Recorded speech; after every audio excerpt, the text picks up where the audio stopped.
intensif, pengendalian sosial, pengawasan, peningkatan dialog, pengembangan budaya maaf, pendidikan perdamaian dan penerapan prinsip anti kekerasan. 1. Komunikasi intensif. Komunikasi intensif adalah proses komunikasi yang dilakukan secara mendalam dan terus-menerus untuk mencapai tujuan tertentu, seperti membangun hubungan, menyelesaikan konflik, atau meningkatkan kesadaran. Yang kedua, pengendalian sosial. Pengendalian sosial adalah proses yang dilakukan oleh masyarakat atau lembaga untuk mengontrol dan mengatur perilaku individu atau kelompok agar sesuai dengan norma dan nilai yang berlaku. 3. Pengawasan. Pengawasan adalah proses pemantauan dan pengontrolan terhadap perilaku atau aktivitas individu atau kelompok untuk memastikan bahwa mereka sesuai dengan standar atau norma yang tertentu. 4. Peningkatan dialog. Peningkatan dialog adalah proses yang dilakukan untuk meningkatkan komunikasi dan interaksi antara individu atau kelompok yang memiliki perbedaan pendapat atau kepentingan. Yang kelima, pengembangan budaya maaf. Pengembangan budaya maaf adalah proses yang dilakukan untuk membangun budaya yang menghargai dan mempromosikan pengampunan dan rekonsiliasi. Yang keenam, pendidikan perdamaian. Pendidikan perdamaian adalah proses pendidikan yang dirancang untuk mempromosikan perdamaian, toleransi, dan kerjasama antara individu. Dan yang terakhir adalah penerapan prinsip anti kekerasan, adalah proses yang dilakukan untuk mencegah dan mengurangi kekerasan dalam masyarakat dengan mempromosikan nilai-nilai seperti toleransi, empati, dan kerjasama. Sekian presentasi. Ini adalah hasil dari kerja saya.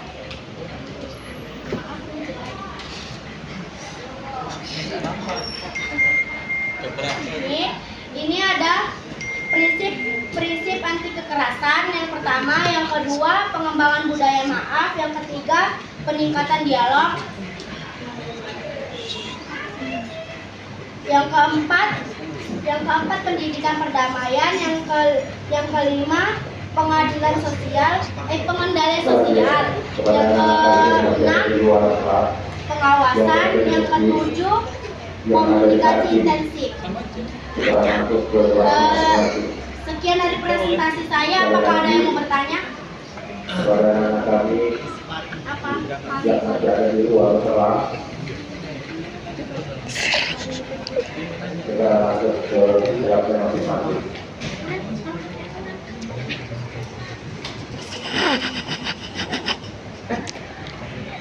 Siapa yang mau bertanya?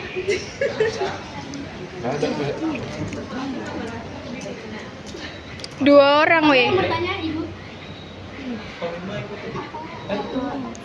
Gak denger ya, Kak?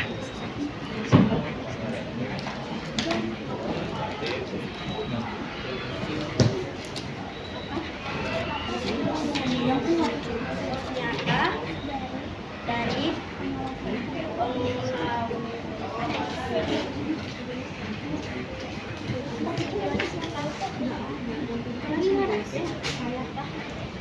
berikan contoh komunikasi efektif.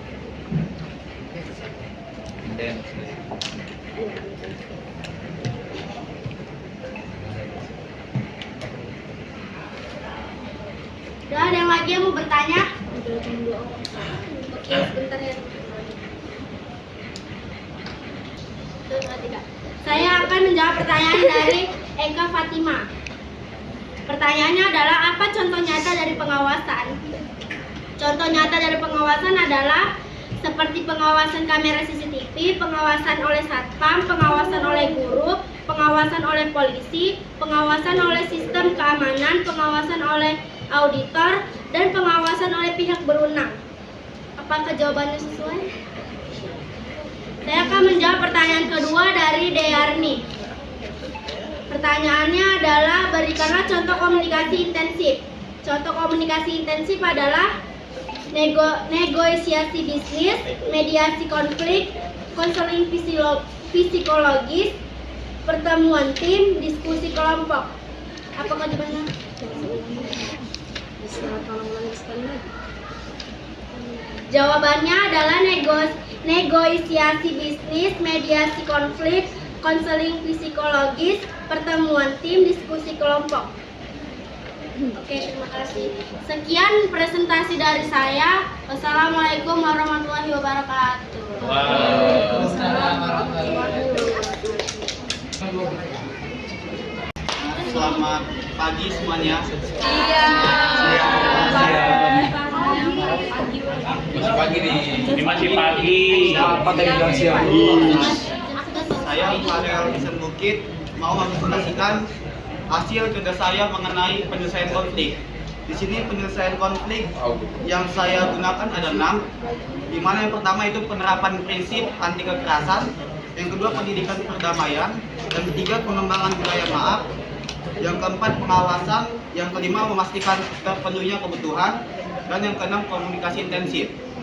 Nah, yang pertama penerapan prinsip anti kekerasan ini yang mengedepankan perdamaian, di mana saya mengambil simbol yaitu sebuah pita ungu, di mana pita ungu ini merupakan salah satu bentuk nyata perdamaian, yaitu aksi anti kekerasan pada wanita.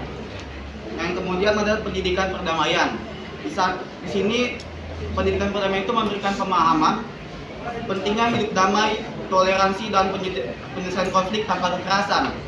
Di sini saya menggunakan simbol yaitu buku dengan tangan berdamai di atas, di mana buku ini menunjukkan pendidikan dan perdamaian ini dengan tangan yang menjabat, yaitu adalah bahwasannya ilmunya mengenai perdamaian. Yang ketiga ada pengembangan budaya maaf. Ini mendorong sikap saling memaafkan demi mengurangi dendam dan mencegah terjadinya kekerasan lebih lanjut. Di sini saya menggunakan simbol yaitu dua individu yang saling bersalaman, di mana ini merupakan suatu aksi yang dapat diartikan sebagai permintaan maaf satu sama lain. Yang keempat yaitu adalah pengawasan. Pengawasan ini adalah di mana adanya yang mengawas situasi agar tidak terjadi tindakan kekerasan di luar batasan. Di sini saya menggunakan simbol teropong. Teropong ini kan kita biasa digunakan sebagai kita mengintai, kalau kita melihat atau bisa dibilang mengawas. Dengan di bawah sini ada titik-titik dan hubungan, dan hubungan interaksi antar individu, di mana kita mengawasi adanya hubungan kekerasan maupun tindakan yang berlebihan. Yang kelima adanya memastikan terpenuhinya kebutuhan. Untuk mengatasi akar masalah, maka individu wajib terpenuhinya kebutuhannya tersebut. Di sini saya menggunakan simbol pohon yang rindang dengan beberapa elemen yaitu kebutuhan dasar, di mana pohon ini menggambarkan kehidupan yang menganut semua seperti rasa kasih sayang, pergaulan, dan segala macam. Nah, untuk yang keenam adanya komunikasi intensif atau bisa dibilang komunikasi yang terus-menerus dan berlanjut. Di sini saya menggunakan simbol ada dua orang yang saling berbicara secara terus-menerus guna mendapatkan solusi yang lebih baik. Nah, jadi segitu saja yang dapat saya sampaikan. Apabila ada yang mau bertanya, silakan tanyakan. Saya mau bertanya.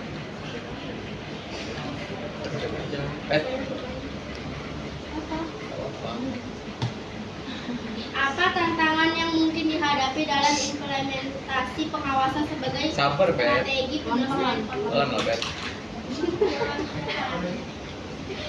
Apa tantangan yang mungkin dihadapi dalam implementasi pengawasan sebagai strategi penyelesaian?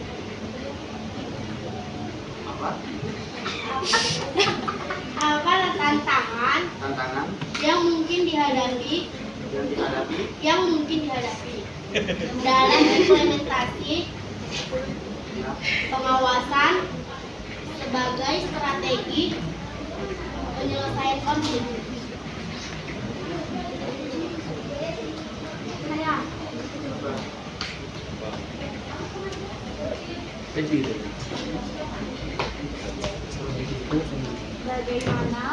Bagaimana memenuhi kebutuhan dapat digunakan sebagai strategi penyelesaian kekerasan.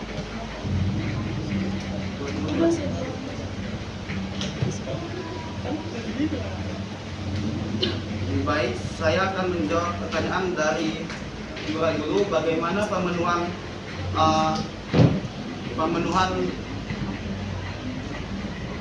kebutuhan dapat mengatasi tindakan kekerasan, di mana dengan kita memenuhi suatu kebutuhan seseorang, kadang seseorang akan membuat tindakan kekerasan akibat tidak menerima ataupun tidak mendapat sesuatu kebutuhan yang ia butuhkan, misalnya seperti dukungan ataupun support dari beberapa individu, tetapi ia tidak mendapatkannya, maka ia akan merasa frustasi dan mungkin akan melakukan tindakan kekerasan. Makanya kita sebagai manusia harus saling mensupport satu sama lain guna memenuhi kebutuhan kita masing-masing. Jadi bagaimana? Dan yang kedua, tanya dari Novita, apa tantangan yang dihadapi dalam implementasi pengawasan sebagai strategi penyelesaian konflik? Nah, tantangan yang dihadapi dalam pengawasan, yang pertama adanya kurang netralis atau bisa dibilang kurangnya kepercayaan, di mana jika pengawas dianggap berpihak pada satu pihak sedangkan tidak berpihak pada pihak lain, maka itu bisa dibilang berat sebelah yang mengakibatkan ketidakadilan dan ketidakpuasan, di mana inilah mengakibatkan aksi pemberontakan ataupun bisa dibilang kalau di pemerintahan bisa dibilang demo yang mengakibatkan kerusuhan atau kekerasan. Itu yang tantangannya. Bagaimana? Baik, sekian saja presentasi yang dapat saya sampaikan. Terima kasih telah mengajukan pertanyaan. Saya harap ke depannya ini dapat menambah wawasan kita bersama. Selamat siang. Selamat siang semuanya. Di sini saya akan mempresentasikan hasil yang telah saya cari tahu mengenai tentang penyelesaian dari kekerasan. Di sini saya mengambil 5 poin dari penerimaan prinsip anti kekerasan, pendidikan perdamaian, pengembangan budaya maaf, pengawasan, dan peningkatan. Baik, jadi di sini saya mengambil tentang penerimaan prinsip anti kekerasan dengan simbol tangan terkepal dengan tanda larangan, di mana seperti yang kita ketahui, tanda larangan ini artinya melarang kita untuk melakukan sesuatu kegiatan yang melarang atau kegiatan yang tidak harus kita lakukan. Dan ini tangan terkepal itu menunjukkan bahwa kegiatan yang kita lakukan itu harus sesuai gitu. Jadi tanda larangan sama tangan terkepal ini menandakan bahwa penolakan anti kekerasan yang tinggi. Selanjutnya saya mengambil poin dari pendidikan perdamaian, di mana saya mengambil simbol tentang buku terbuka dan burung merpati. Di mana buku terbuka ini adalah melambangkan tentang pendidikan, sedangkan burung merpati adalah melambangkan perdamaian. Di sini saya selanjutnya mengambil poin dari pengembangan budaya maaf, di mana saya mengambil simbol dari lambang tersebut, di mana simbol tersebut melambangkan tentang perdamaian dan tangan yang berjabat, artinya kita saling memaafkan orang lain. Selanjutnya saya mengambil dari poin-poin pengawasan, di mana saya mengambil simbol dari mata. Seperti kita ketahui, mata digunakan untuk mengawasi sesuatu hal. Selanjutnya saya mengambil poin dari peningkatan dialog, di mana saya mengambil lambang dari sebuah dialog, di mana dialog ini seperti kita ketahui adalah kata-kata kita untuk berucap. Dan di sini saya mengambil simbol dari orang yang sedang berbicara, di mana orang berbicara dan dialog ini melambangkan dari peningkatan dialog yang sesuai dengan poin-poin kekerasan. Baik, sekian presentasi dapat saya sampaikan. Jadi kalau ada pertanyaan, saya persilakan.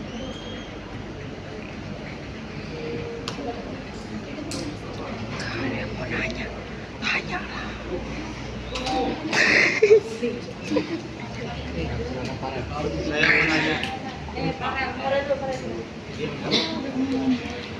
bagaimana peningkatan dialog dapat menjadi penyelesaian kekerasan?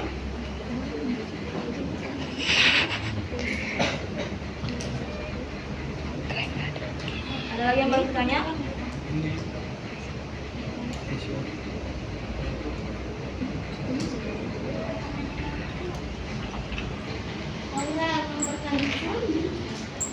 Apa manfaat pendidikan perdamaian dalam kehidupan bermasyarakat?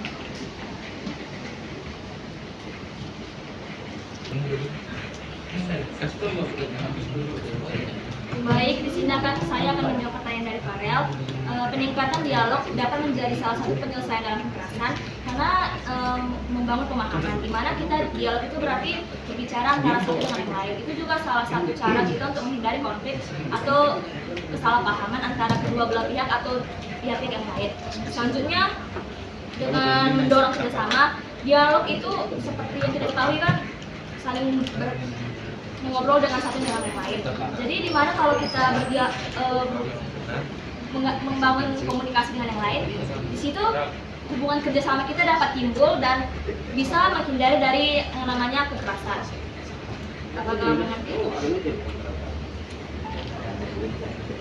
Baik, di sini saya akan menjawab pertanyaan dari Sandi. Manfaat pendidikan perdamaian dalam kehidupan bermasyarakat.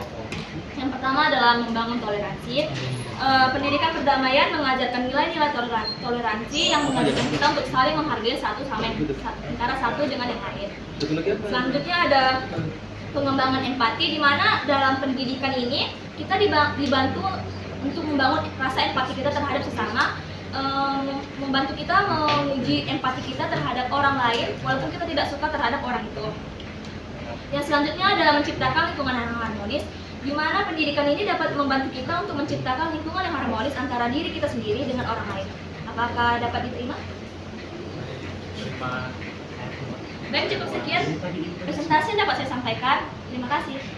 Pagi semuanya. Pagi, terima. Assalamualaikum warahmatullahi wabarakatuh. Waalaikumsalam. Shalom. Baik, perkenalkan nama saya Sanugra Primamaya. Saya dengan berdirinya saya di sini, saya ingin mempresentasikan hasil kerja saya. Nah, untuk yang pertama itu saya membuat figuran seperti orang yang memukul orang lainnya tapi di tengah silang. Nah, ini adalah proses penerapan anti kekerasan. Yang kedua adalah pengajaran tentang buku, pengembangan budaya maaf. Di sini kita bisa belajar dari sebuah buku, yaitu budaya maaf itu harus dilestarikan walaupun tidak bisa diwujudkan. Kenapa tawa?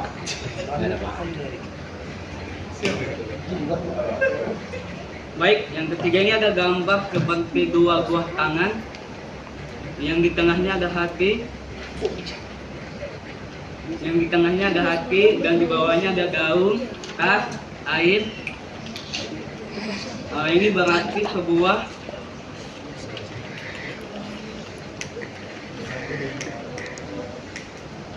pengendalian sosial di gambar yang keempat. Dan yang kelima adalah sebuah logo cek centang yang nantinya dibaca sebagai peningkatan dialog. Nah, seterusnya kita akan masuk ke simbol yang kelima. Ini adalah simbol ini melambangkan sebuah pendidikan perdamaian yang dimana kita banyak untuk menimba ilmu di pendidikan yang lebih tinggi. Baik, sekian dari presentasi saya. Jika ada yang mau ditanyakan, saya buka sesi pertanyaan. Baik, dari Ica, silakan. Apa makna dari Baik, ada lagi tentang Ica. Baik, karena Apabila kekerasan sudah mencapai kekerasan fisik, kira-kira penyelesaian apa yang dapat digunakan dari daftar penyelesaian tadi? baik, izinkan saya untuk mencari jawabannya.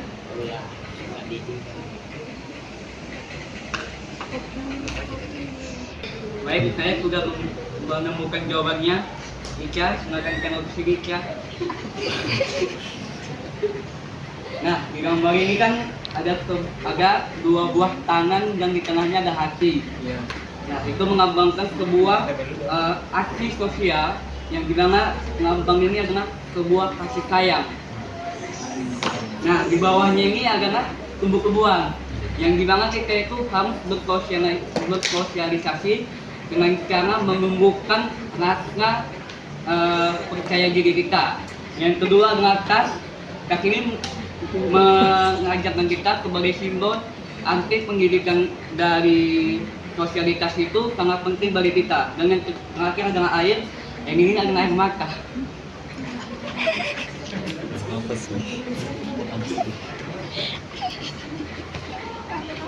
Baik, pertanyaan dari Farah.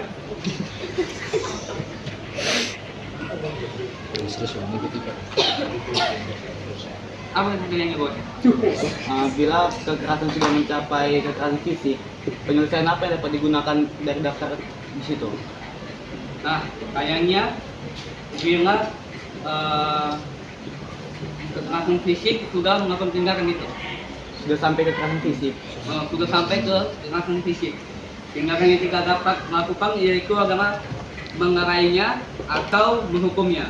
Pilihannya cuma dua, yang dimana kita bisa mengarainya, dan jika yang keduanya ini tetap mau bertanggung atau berantem, kita bisa menjadikan itu sebagai ajang hukum, yang dimana yang benar itu adalah yang korban dan yang salah adalah si pemukul.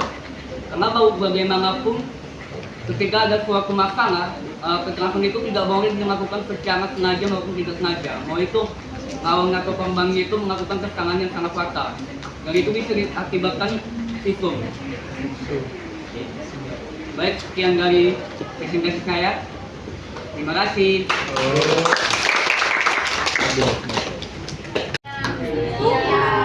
Saya lihat kategori yang pertama akan mempresentasikan tentang penyelesaian kekerasan. Yang pertama, penerapan prinsip kekerasan. Saya mengambil simbol tangan mengepal dengan petir di sekelilingnya, menunjukkan kekuatan dan menggambarkan tindakan kekerasan baik secara fisik maupun verbal. Simbol ini mengingatkan tentang bahaya penggunaan kekerasan dalam penyelesaian masalah. Yang kedua, pendidikan perdamaian. Saya mengambil simbol seorang perempuan dengan tangan mengepal ke depan, menggambarkan bahwa perdamaian bisa diajarkan melalui ketegasan yang tidak agresif. Yang ketiga, pengembangan budaya maaf. Dua tangan yang sedang menggenggam dengan hati di tengahnya.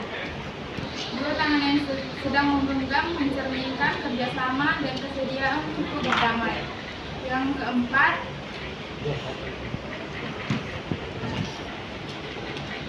pengawasan. Saya mengambil simbol mata yang mengawasi dengan lingkaran di sekelilingnya. Mata yang melambangkan kewaspadaan dan pengawasan terhadap lingkungan sekitar. Yang kelima, memastikan terpenuhi kebutuhan. Saya mengambil simbol tangan terbuka dengan berbagai elemen kebutuhan. Tangan terbuka menggambarkan pemberian kepedulian dan tanggung jawab sosial. Simbol ini menyorot pentingnya kepedulian sosial dan keadilan dalam memastikan bahwa tidak ada individu yang kekurangan kebutuhan esensial. Sekian dari presentasi saya. Ada yang bertanya?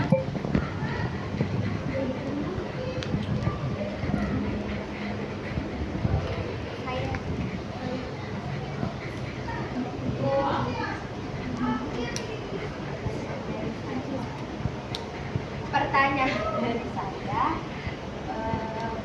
bagaimana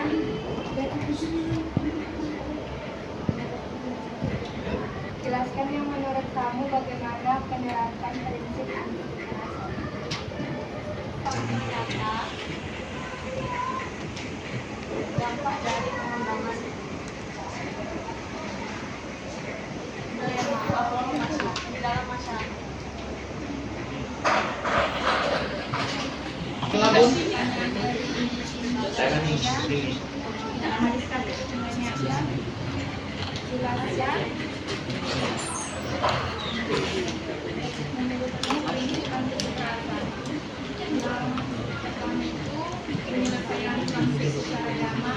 Menggunakan dialog dan mediasi untuk menyelesaikan masalah Yang kedua, keadilan dan kesetaraan, menjunjung tinggi hak asasi manusia dan memperlakukan semua orang dengan adil. Yang kedua, terkait dampak pengembangan budaya maaf di masyarakat. Pertama itu mengurangi konflik sosial dengan membiasakan budaya saling memaafkan masyarakat, lebih mudah menyelesaikan konflik tanpa dendam atau kekerasan. Yang kedua, memiliki hubungan antar individu. Orang-orang yang terbiasa meminta maaf dan memberi maaf cenderung memiliki hubungan yang lebih nyaman bersama.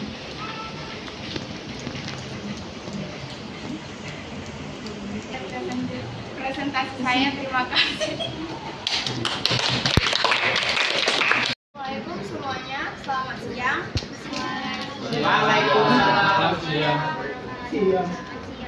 Di sini saya akan mempresentasikan hasil kerja saya yang kita tuh mengenai penyelesaian kekerasan.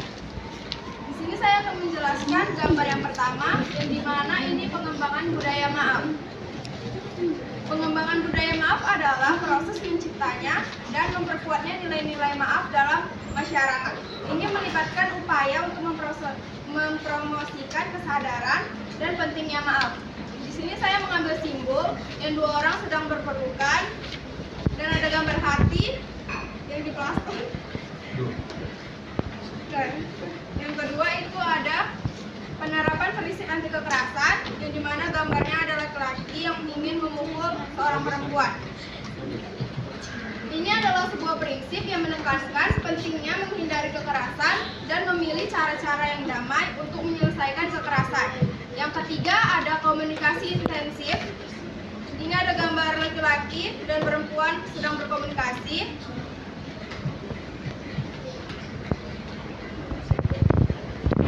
Komunikasi intensif adalah proses komunikasi yang dirancang untuk memotivasi dan menginspirasikan orang-orang lain untuk melakukan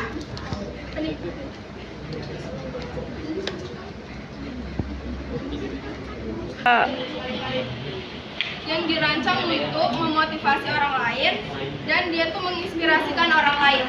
Terus yang keempat ada pendidikan perdamaian, yang dimana saya memilih gambar tangan yang berbeda-beda warna kulitnya. Pendidikan perdamaian adalah proses pendidikan dirancangnya untuk mempromosikan nilai perdamaian seperti toleransi terhadap sesama perbedaan kulit. Terus yang terakhir ada peningkatan dialog, yang dimana ini adalah ruang diskusi yang saya pilih. Peningkatan dialog adalah proses meningkatnya kemampuan dialog supaya mereka itu berkomunikasi secara efektif. Sekian dan terima kasih atas presentasi saya. Adakah yang ingin bertanya? Ada mau nanya? Coba kau tahu sekali nanya. Menurut Anda, apa perbedaan komunikasi intensif dengan peningkatan dialog? Baik, ada lagi.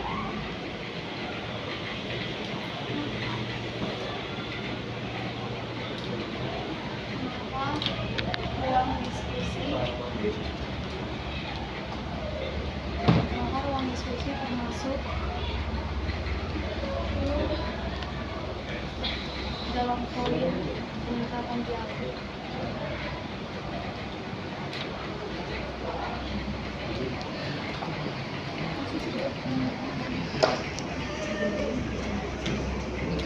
Baik, saya sudah menerima pertanyaannya. Berikan saya waktu untuk menjawab. Baiklah teman-teman, di sini saya akan menjawab pertanyaan dari Juan, yang dimana pertanyaannya, apa perbedaan komunikasi intensif dengan peningkatan dialog?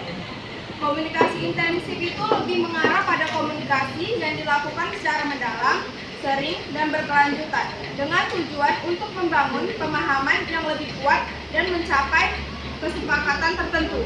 Sedangkan peningkatan dialog, dia lebih berfokus pada upaya memperbaiki kualitas komunikasi dengan memperbanyak interaksi yang bermakna, menjelaskan pesan, dan menciptakan lingkungan yang terbuka. Dan yang kedua, pertanyaan dari Elfriana, yang dimana pertanyaannya, mengapa ruang diskusi termasuk dalam peningkatan dialog? Karena ruang diskusi memberikan wadah bagi individu untuk bertukar gagasan dan mengklarifikasikan pendapat dan mendengarkan perspektif lainnya. Ini juga membantu menciptakan komunikasi yang lebih terbuka.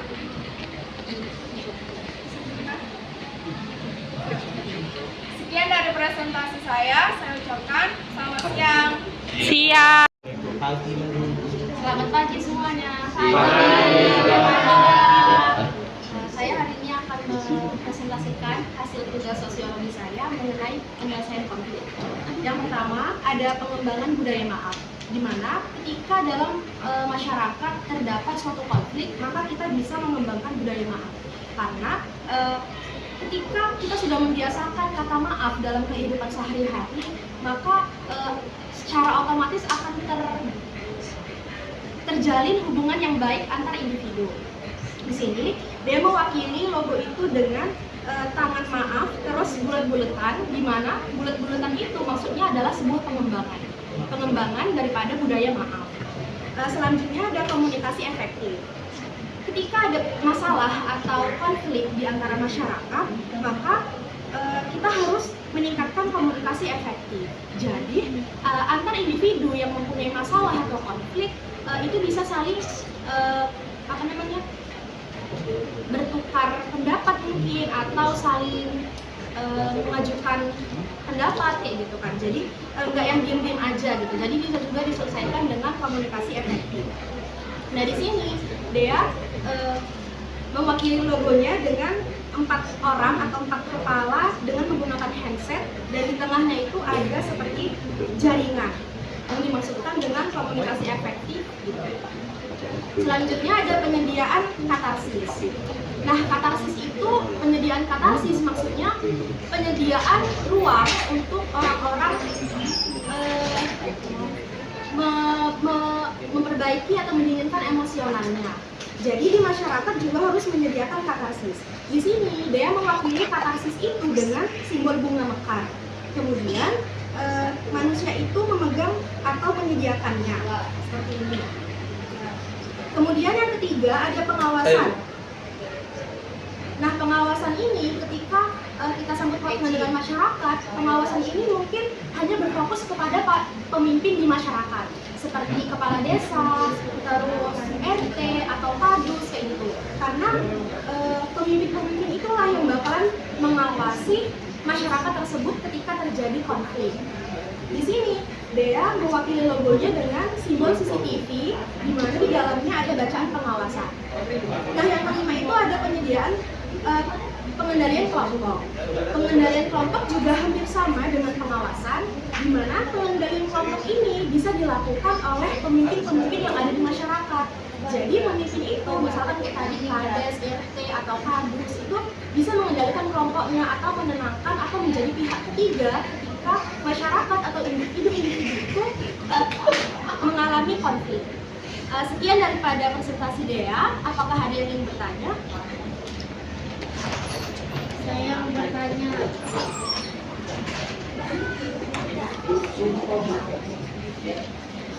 Jangan dimasuk. Saya mau bertanya.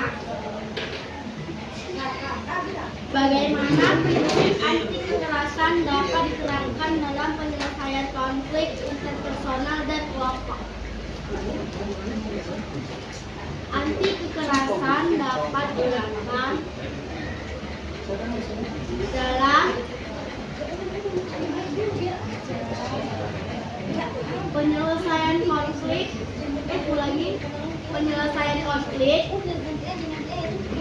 interpersonal dan kelompok. Ada lagi yang ingin bertanya?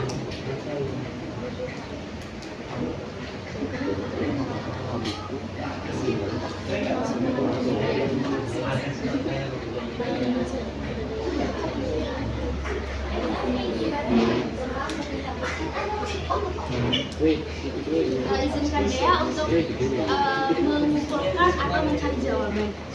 Terima kasih untuk teman-teman yang sudah bertanya. Pertama, Dea akan menjawab pertanyaan dari panel kita. Jawabannya yaitu dengan meningkatkan kesadaran di masyarakat.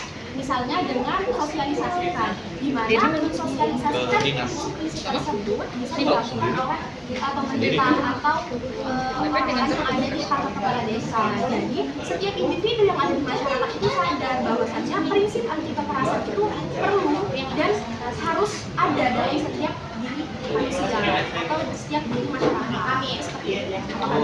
Terima kasih. Selanjutnya pertanyaan dari Alfiana. Tadi pertanyaannya apa sih itu penyediaan katarsis dan berikan contohnya? Sebenarnya untuk penyediaan katarsis tadi di awal sudah dijelaskan, tapi barangkali karena kurang ngerti atau kurang paham. Jadi katarsis itu sendiri artinya adalah seperti mediasi atau sama kayak ke psikolog kan kayak gitu kan. Cuman kalau ini tuh lebih mudah lagi kan.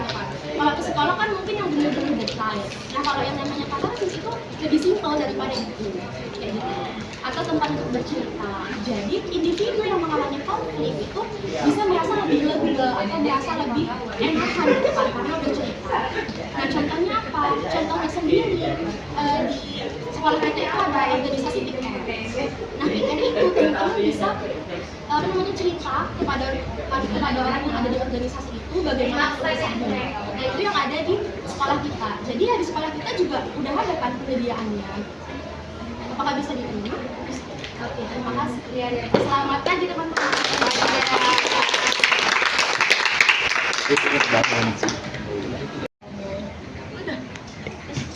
Selamat siang semuanya.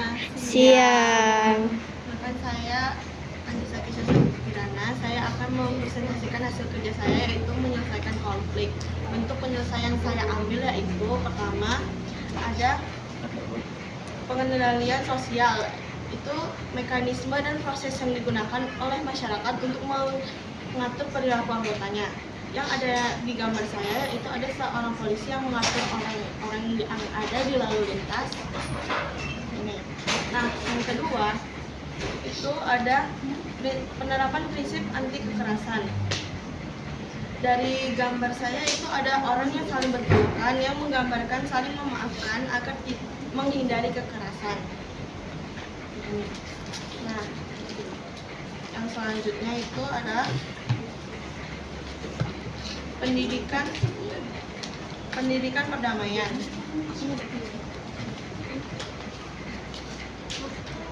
Pendidikan perdamaian yaitu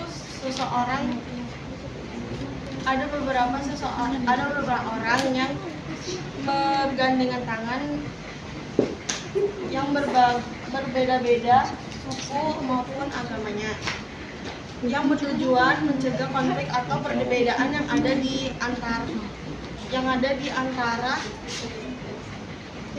gambar saya, dan ada beberapa orang yang memiliki perbedaan bergandengan tangan.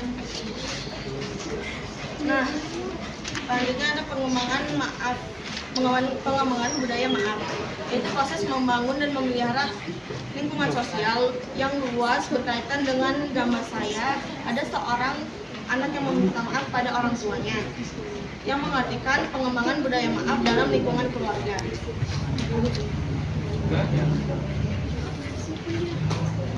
Nah, selanjutnya itu ada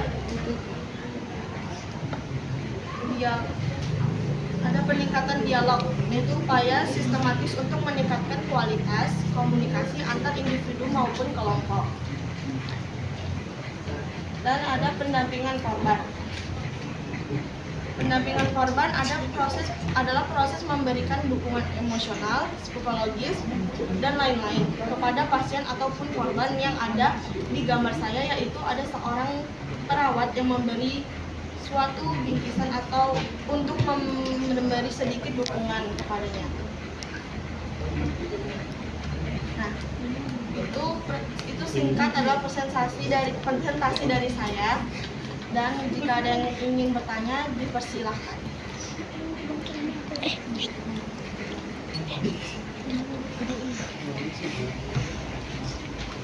Bagaimana prinsip anti kekerasan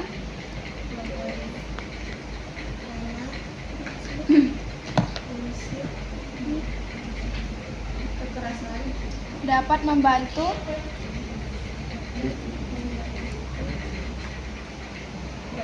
mengatasi akar penyebab kekerasan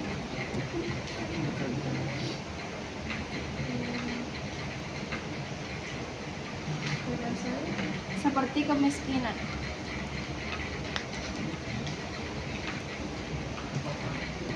Selanjutnya,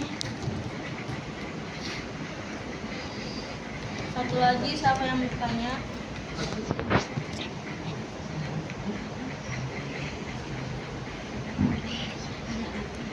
Udah ngerti?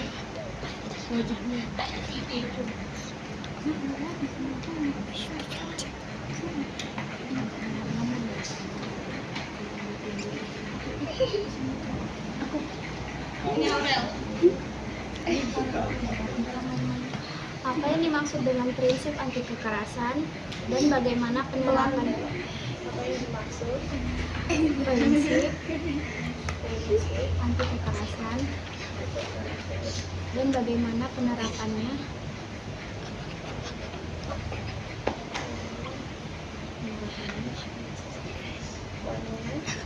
dalam penyelesaian kekerasan.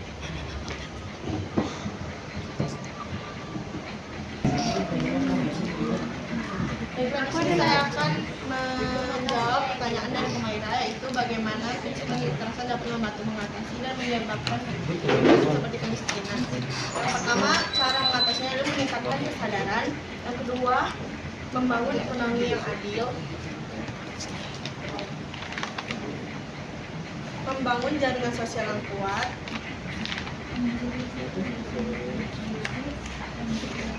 dan membangun keadilan dan kesetaraan.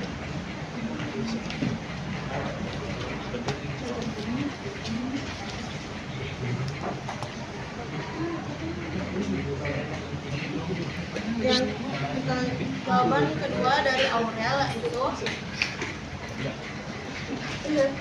apakah bisa diterima? Ya, bisa. Yang kedua itu dari Aurel, apa yang dimaksud prinsip anti kekerasan dan bagaimana penerapan dalam menyelesaikan kekerasan? Yang pertama itu dengan cara non-violensi atau menolak penggunaan kekerasan sebagai cara untuk menyelesaikan konflik atau mencapai tujuan. Yang kedua ada empati dan pengertian. Lalu ada keadilan kesetaraan, partisipasi dan pengambilan keputusan, lalu ada penghormatan terhadap hak dan asasi manusia. Apakah bisa Nah, itu adalah presentasi dari saya. Kalau ada yang salah, mohon maafkan. Semoga pelajaran ini dapat menjadi pelajaran kita semua. Terima kasih. Selamat siang.